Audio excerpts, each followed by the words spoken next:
காலை வணக்கம் உறவுகளே.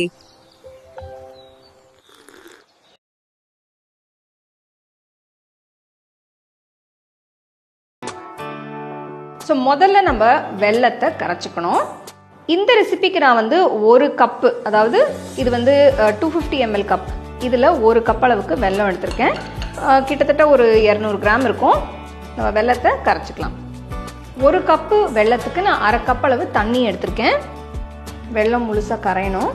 ஸோ உங்களுக்கு வந்து ஸ்வீட் அதிகமாக வேணும்னா இன்னும் கொஞ்சம் எக்ஸ்ட்ரா வெல்லம் எடுத்துக்கலாம்.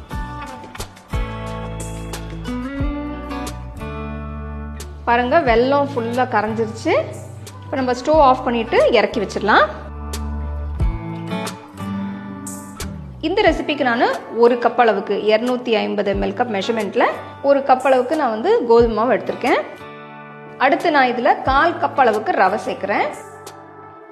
அடுத்து நம்ம ஒரு அரை கப் அளவுக்கு ஃப்ரெஷ்ஷாக திருவின தேங்காய் போட்டுக்கலாம். ஒரு டீஸ்பூன் அளவுக்கு ஏலக்காய் தூள் சேர்க்குறேன். இதோட ஒரு சிட்டிகை உப்பு, 1/4 டீஸ்பூன் அளவுக்கு சமையல் சோடா. ஸோ ஃபஸ்ட்டு நம்ம இது எல்லாத்தையும் நல்லா மிக்ஸ் பண்ணிக்கலாம். சாயங்காலம் பசங்க பசிக்கும் போது இல்லை ஸ்கூல்லேருந்து வரும்போது ஏதாவது ஸ்நாக்ஸ் கேட்டாங்கன்னா இந்த மாதிரி நீங்கள் செஞ்சு கொடுக்கலாம். நீங்கள் இது செஞ்சு சூடாக வச்சிங்கன்னா வந்த உடனே ஹாப்பியாக சாப்பிடுவாங்க. கரைச்ச வெல்லத்தை நம்ம இப்படி வடிகட்டிடலாம். இன்றைக்கி நான் யூஸ் பண்ண வெல்லம் ரொம்ப சுத்தமான நல்ல குவாலிட்டி வெல்லம், அதனால் எதுவுமே அழுக்கு எதுவுமே இல்லை. கரைச்ச வெல்லத்தை ஊற்றிட்டு இந்த மாதிரி நல்லா மிக்ஸ் பண்ணிவிடுங்க. ஸோ மாவு நம்மளுக்கு வந்து ஒரு ஊற்றுற கன்சிஸ்டன்சியில் இருக்கணும்.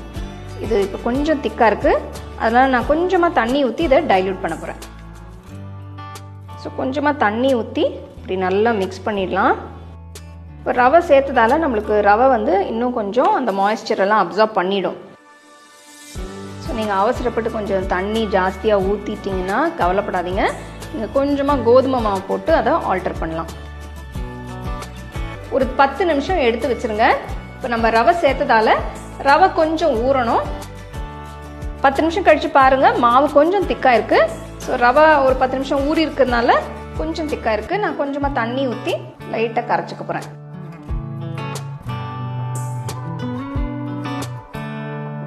பாருங்கள், இதுதான் கன்சிஸ்டன்சி. நல்ல ஃப்ளோயி கன்சிஸ்டன்சியாக இருக்கணும். நல்ல அந்த மாதிரி ஊற்றுற மாதிரி இருக்கணும்.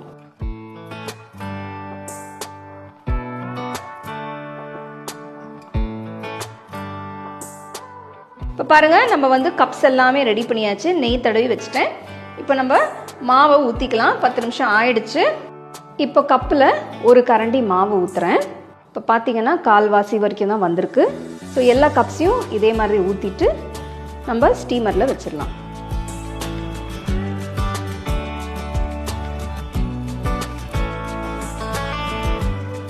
ரெடி பண்ணி வச்சிருக்கிற கப்ஸ் எல்லாமே இந்த மாதிரி இட்லி தட்டில் வச்சு ஸ்டீமரில் வச்சு ஒரு 15 நிமிஷம் நம்ம வேக வைக்கணும்.